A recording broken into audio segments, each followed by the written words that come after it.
The airport buzzed with noise as announcements echoed across the terminal and tired passengers shuffled from one gate to another, but in the middle of the rush sat an elderly woman, her small hands clenched tightly on the handle of her walker coat, slightly oversized for her thin frame, her eyes searching nervously for something or someone as people brushed past her without a glance. Her name was Evelyn, and this was the first time she had flown alone in more than 30 years. Her daughter had begged her to come visit after the surgery, but Evelyn had insisted she could manage on her own. She was independent, proud, and determined to prove that she could still do things without help, even if her body disagreed with her spirit. The gate number changed at the last minute, and Evelyn had to move from one end of the terminal to the other. She stood slowly steadying herself, before pushing her walker forward 1 inch at a time. Her knees ached, and her breath came in shallow bursts. But she pressed on quietly, while travelers zoomed past with rolling luggage and smartphones glued to their hands. A few noticed her, but none stopped. Perhaps they thought someone else would help. Perhaps they just didn't see her at all. At gate 24, a young flight attendant stood with a tablet in hand. Her name tag read Kelsey, and her ponytail bounced as she moved briskly across the boarding area. She was behind schedule and clearly stressed already, fielding complaints from passengers about the delay. She glanced up from her screen just as Evelyn approached slowly, the old walker making a soft scraping sound on the tile floor. Kelsey's brows furrowed as she checked the boarding list, then looked back at Evelyn, who was now only a few feet away, moving carefully between travelers. "You need to hurry, ma'am. We're already behind schedule." Her tone wasn't loud, but it was sharp enough to make a man nearby turn his head and glance at Evelyn, who froze for a moment, then gave a small nod and whispered an apology. "I'm trying, dear. I just need a moment to catch my breath." Kelsey didn't smile, didn't offer to help. Instead, she exhaled loudly and typed something onto her screen. Evelyn took another step, then another. Then her foot caught slightly on the carpet, and she stumbled, not enough to fall, but enough to shake her confidence. She gripped the walker harder, her knuckles white. Kelsey looked back over her shoulder and muttered something under her breath, something about how people should know their limits and plan better. A few people began watching now, not quite sure if they should say something or stay silent, and Evelyn felt the weight of their eyes, as if she had done something wrong by simply being there, by being slow, by being old. She tried to smile to shake off the sting in her chest, but deep down something cracked, something silent and heavy. And just a few rows away, a man in a grey suit closed his newspaper, his eyes narrowing as he watched the scene unfold. Evelyn tried to steady her breath, but it came in short, uneven waves. Her fingers still gripped the walker, as though it might suddenly vanish if she let go. The whispers had started low at first, just a murmur from one passenger to another, but they grew louder in her mind, echoing with every step she took. She told herself to ignore them, to keep walking, to focus on her daughter waiting on the other side of the flight. Behind her, a couple shifted uncomfortably. The woman leaned toward her husband and whispered loud enough to be heard, "I hope we don't miss our connection because of this," and Evelyn heard it loud and clear, the words striking harder than they were meant to. She took one more step, and the walker jammed against a torn patch of carpet. Her body lurched forward, and for a second everything stopped. Her weight tipped her knees, buckled, her legs gave way, and she dropped to the floor with a soft but sickening sound. The terminal fell silent, just for a breath, then a gasp from somewhere behind her. Still no one moved. Kelsey stood still, her face caught in a strange mix of annoyance and disbelief. Her hand went to her headset, but she didn't rush forward, didn't kneel down, didn't check if Evelyn was all right. Instead, she turned slightly to one of her co-workers who had just entered the gate and said, "Can someone get maintenance? There's a spill near the entrance." A spill? That's what she called it. Evelyn didn't speak, she didn't cry, she just lay there for a moment, her eyes fixed on the floor, her breathing shallow, her mind racing with 1,000 memories of younger years, when people stood up for each other, when they noticed, when they cared. And then a soft voice broke through. "Let me help you." It came from a teenage boy, no older than 16, who stepped forward and gently knelt beside her. He helped her sit up, offered her his water bottle, and looked toward the gate staff with concern in his eyes. "Isn't someone going to do something?" Kelsey finally walked over, slowly crouched with the practiced expression of forced concern, and asked, "Are you hurt, ma'am? Can you get up on your own? We really need to continue boarding soon." It wasn't the question itself. It was the way she said it, rushed hollow like a script she had read 100 times without ever meaning the words. Evelyn nodded slowly. She didn't want to be a burden. She never did. She reached for the walker again, her hand shaking as she tried to pull herself up. The boy helped her again, while Kelsey stood back, arms folded, clipboard tight against her chest. Then a calm voice from the back cut through the air like a blade. "That's enough." It was low but commanding, and every head in the area turned slowly toward the sound, including Kelsey, who visibly stiffened. Because the man whom had spoken was no longer sitting, he was walking forward, eyes fixed on the scene in front of him, sharp and steady. He wasn't just another passenger. He was the man who signed her paychecks. He was the CEO. The man's shoes echoed softly against the polished floor as he approached, not in anger, not in haste, but with the quiet certainty of someone used to making decisions that mattered. His grey suit perfectly tailored, his silver hair combed neatly back, and his expression unreadable, like a storm behind still clouds. Passengers turned to look, phones lowered, eyes widened. Some recognized him. Instantly others only knew by the reaction of the staff, the sudden stiffness in their posture, the way the woman at the check-in desk straightened her blazer and stopped talking mid-sentence.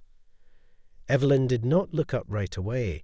She was still trying to stand, the boy beside her holding one elbow steady as her hands searched for strength that felt further away than ever before. Kelsey hesitated, her fingers curling tighter around her tablet, her smile tight and forced as she took a step forward toward the man, her voice uncertain, like someone trying to walk across thin ice. "Sir, I was just about to assist her," she said, in a tone that tried to sound respectful, but fell flat under the weight of what everyone had just seen. The CEO did not respond right away. He knelt down beside Evelyn, the expensive fabric of his suit brushing against the floor without concern, and looked her in the eye, his voice quiet but warm. "Ma'am, may I help you up?" She blinked, slowly, surprised by the kindness in his tone, more surprised by the silence in the terminal around them, and nodded as he gently took her hand. With the teenager on one side and the CEO on the other, Evelyn stood again, her legs unsteady, but her heart full of something she hadn't felt in a long time, dignity. "Thank you," she whispered, her voice small but sincere. The man turned then, not to the boy, but to Kelsey, his gaze sharpening like the edge of a knife, his voice calm, but carrying across the space with effortless power. "Tell me your name again." Kelsey hesitated, blinked once, twice, her throat moved like she had swallowed something sharp. "Kelsey Andrews, Sir, Gate Operations. Did you assist this passenger when she needed help?" "I was just about to." "That is not what I asked." A long pause followed, the kind that stretches across the room and holds everyone captive. Even the children were quiet. Even the overhead speaker delayed its next announcement. "No, sir," Kelsey finally said, her voice barely above a whisper. The CEO nodded slowly, then turned to the boy, whose hands were still tucked awkwardly in his hoodie pockets. "What is your name, young man?" "Tyler." "Thank you, Tyler, for doing what others would not." And then to Evelyn again, this time his voice not quiet, but strong enough to be heard by every ear in the terminal. "Ma'am, on behalf of this airline, I apologize for how you were treated today, and I promise you that this moment will not be ignored." Kelsey's face drained of color. Passengers who had been silent began to murmur nods of agreement, small claps of support, some even stepping forward to ask Evelyn if she was all right.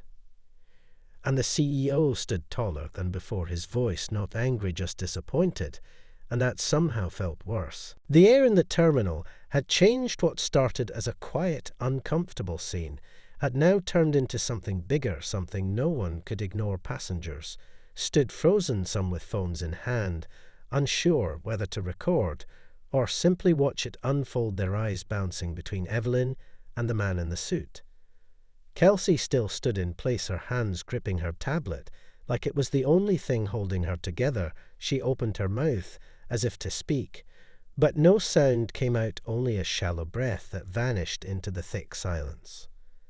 The CEO shifted his stance and looked directly at her, not with anger, not with yelling, but with the kind of calm disappointment that pierces deeper than any raised voice. He spoke again slowly.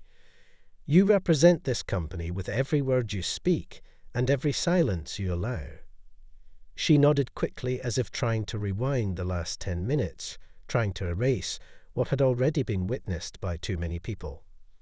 "This passenger," he continued, pointing gently toward Evelyn, "is someone's mother, someone's grandmother, someone who deserves respect, not because of what she paid for her ticket, not because of some policy, but because she is human, and because she needed help."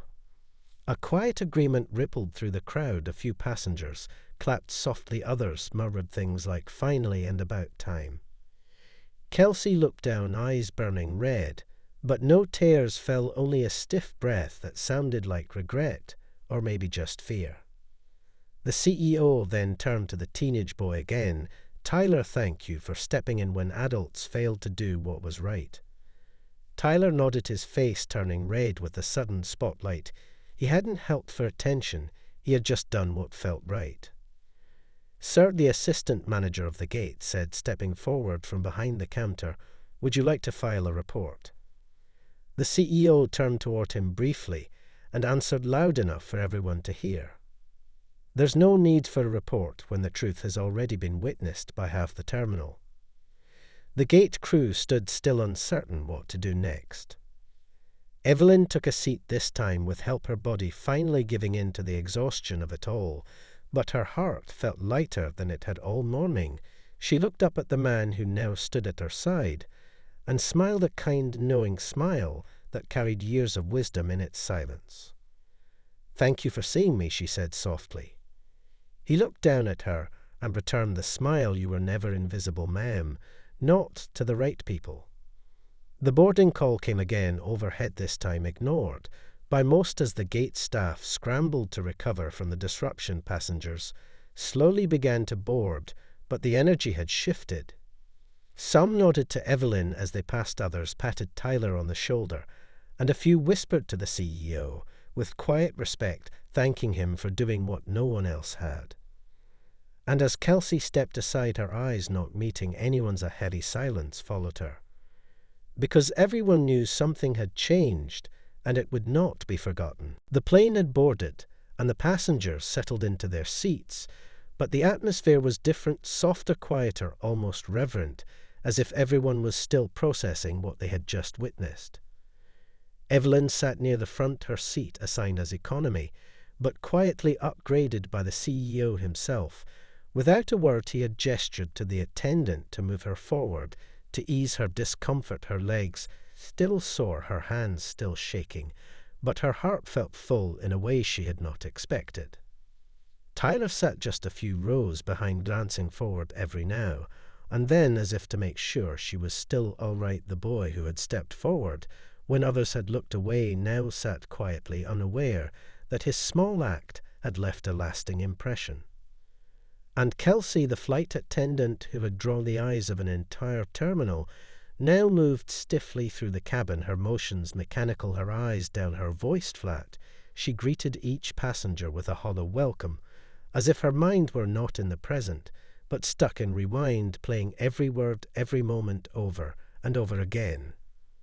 The crew knew something had happened, though not all had seen it. They whispered in the gallery between announcements, asked each other what the CEO had said, why he was on this flight, and what it meant for Kelsey, whose silence was more telling than anything she could have said.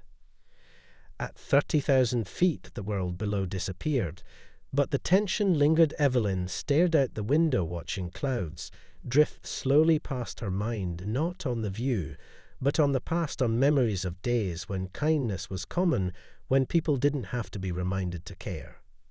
She thought of her late husband, who would have said something without hesitation, and of her daughter, who had begged her to wait for assistance at the airport, and of the stranger in the grey suit who had seen her and chosen not to stay silent. The CEO sat quietly across the aisle, his laptop open, but untouched, his eyes focused on nothing in particular, his mind elsewhere. He knew what he had done would reach ears beyond that terminal, and he intended it to. This was not the first complaint about Kelsey, but it was the first time he had seen it for himself, not in a report, not in an email, but in a moment that demanded action. He reached into his coat, pulled out a small notepad, and wrote 3 words slowly, deliberately, as if they carried weight. Review her conduct. He closed the notepad and slipped it back into his pocket. This wasn't about punishment, not exactly. It was about something deeper, about restoring what had been lost in that gate, and making sure it did not happen again. Because leadership wasn't about titles or offices, it was about action, about presence, about choosing the right thing when it would be easier to do nothing. And as the engines hummed and the clouds rolled by, something quiet but powerful had already begun to shift. The plane landed smoothly just past sunset, the sky painted in soft orange and fading blue as the city lights below blinked into focus. The wheels touched the ground, and the hum of the engines began to slow, but no one moved quite yet, not really, not with the usual rush to grab bags or push into the aisle. Instead, there was a strange stillness.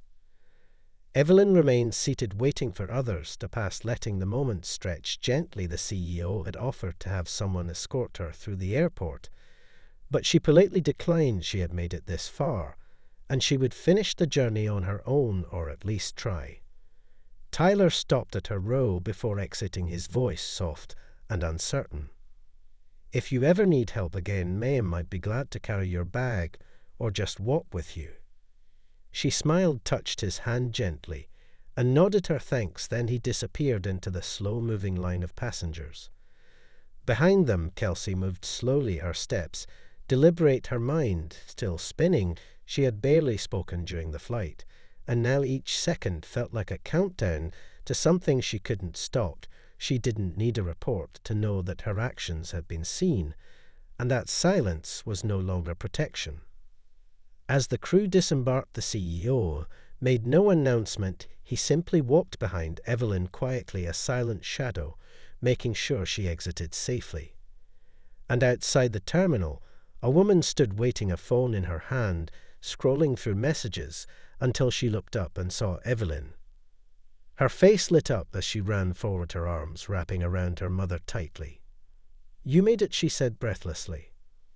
"I always do," Evelyn replied softly, her voice warm but tired. A few feet away, the CEO watched the reunion with a subtle smile, then turned and walked toward a black car waiting at the curb. The driver opened the door, but he paused before getting in. He pulled out his phone and opened the email app, typing quickly and carefully. "There was an incident at Gate 24 this morning, witnessed by staff, passengers, and myself. Initiate a formal review of the employee involved and schedule a full retraining session for all gate personnel. Include customer service priorities, accessibility, and de-escalation procedures." He hit send, then looked up at the terminal one last time. Inside the airport, rumors had already begun to spread. Employees talking in hushed tones near vending machines, scrolling through social media, where someone had posted a vague description of the event under a headline that read, "Elderly woman falls at gate, CEO steps in."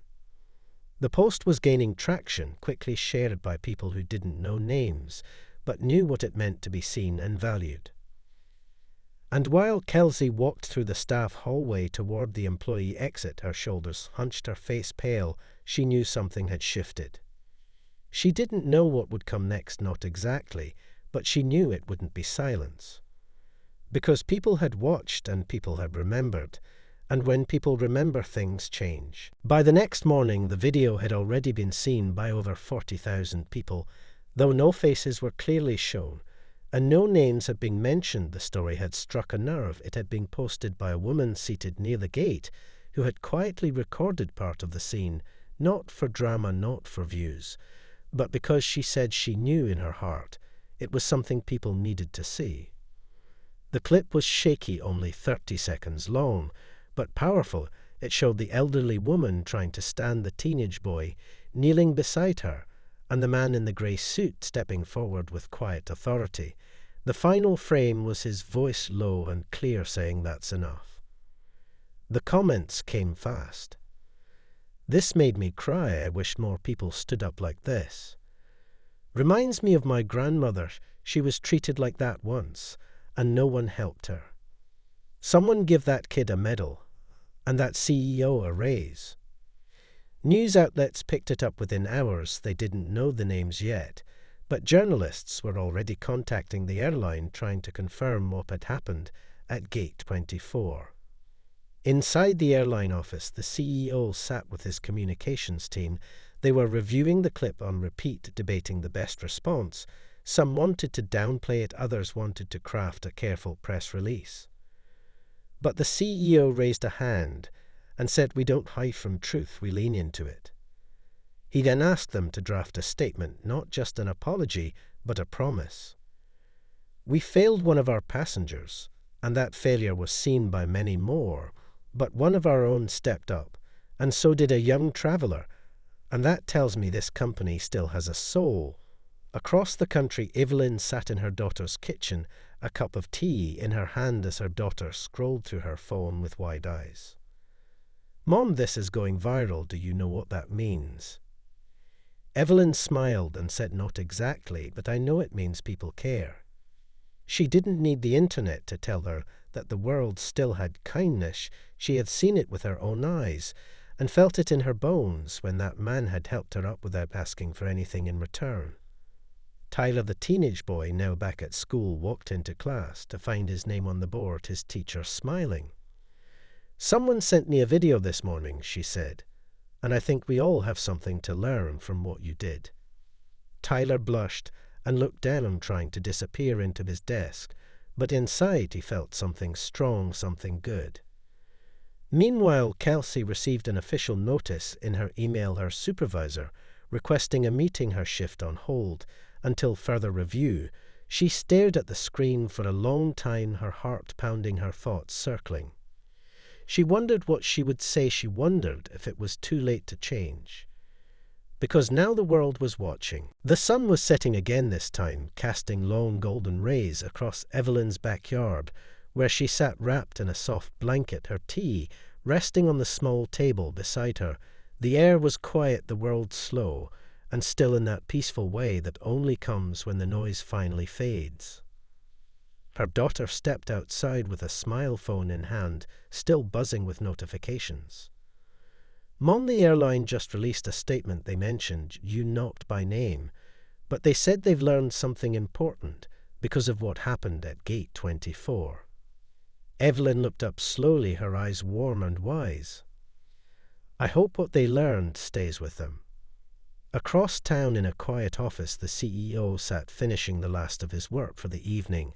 His assistant had printed out hundreds of comments from the video and placed them in a neat stack beside him.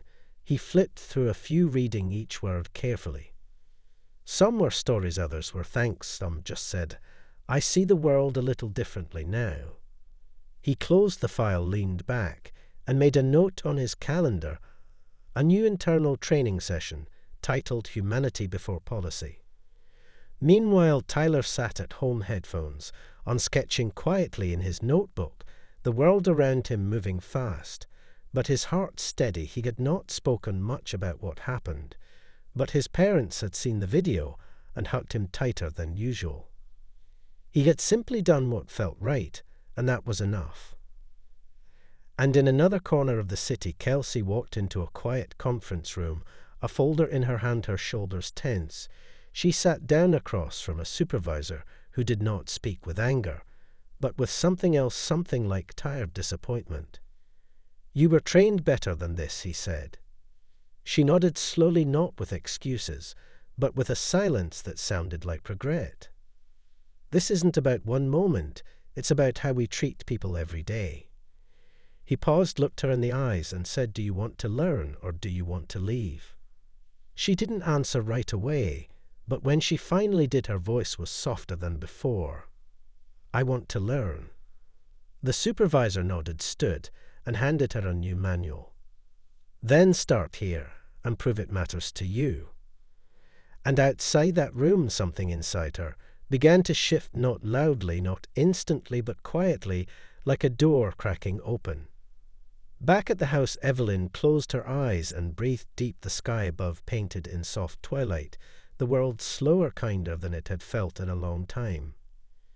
She had not asked for attention, she had not expected change, but it had come anyway, not because of power or titles, but because one man had stood up, one boy had cared, and because people had watched and remembered and reminded each other of what kindness looks like when it stands tall and speaks when others stay silent. And sometimes that is all it takes.